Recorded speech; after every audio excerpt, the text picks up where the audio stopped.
تشوفي بيها ياما، مش لازم تشوفي بنت الحاجه اللي بتشوفيها بتطرشق بتولع. افقع لي عينك. تروح وتيجي بالسلامه يا حبيبي. يا رب يا ياسمين، خلي بالك من نفسك. يا رب بنروح بيتنا عشان انا تعبت من امك يا ياسمين. هنروح خلاص يا حبيبي هاني.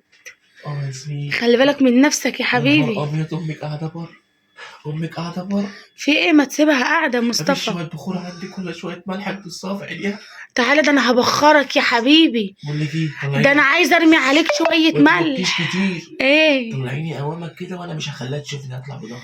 ماشي، استنى ارمي طبعا عليك شويه ملح او حبه بخور يا حبيبي. يا حبيبي روح ربنا يرزقك يا رب. اقفل باب العربيه، اقفل باب الشباك بتاع العربيه. باب العربيه اللي هو بالشباك، هتقلب بيها العربيه تبقى انا بشوف امك كده بقى.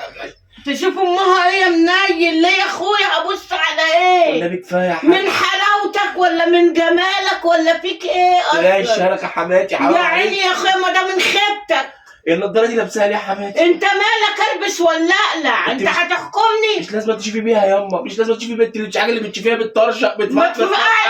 افقع لي عين يا حبيبي. لو اعرف كنت عملت انا دي يوم ما جيت عملت ايه يا منيل؟ ايش ياخد الريح من البلاط ده؟ انت عامل شبه النسناس والقرود.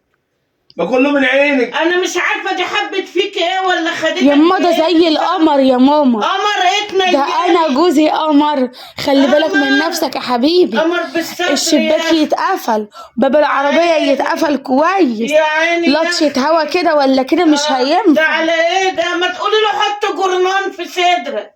حط حبيبي جرنان في صدرك طالما ما يضركش. يا عم روح بدل ما اولع فيك وارتاح. انت بتوقفنا ليه؟ بتودانا عشان رايح الشغل. ما تروح يا بابا، يلا يا بابا يا منيل روح شوف اكل عيشك. روح عشان يلا تلاقي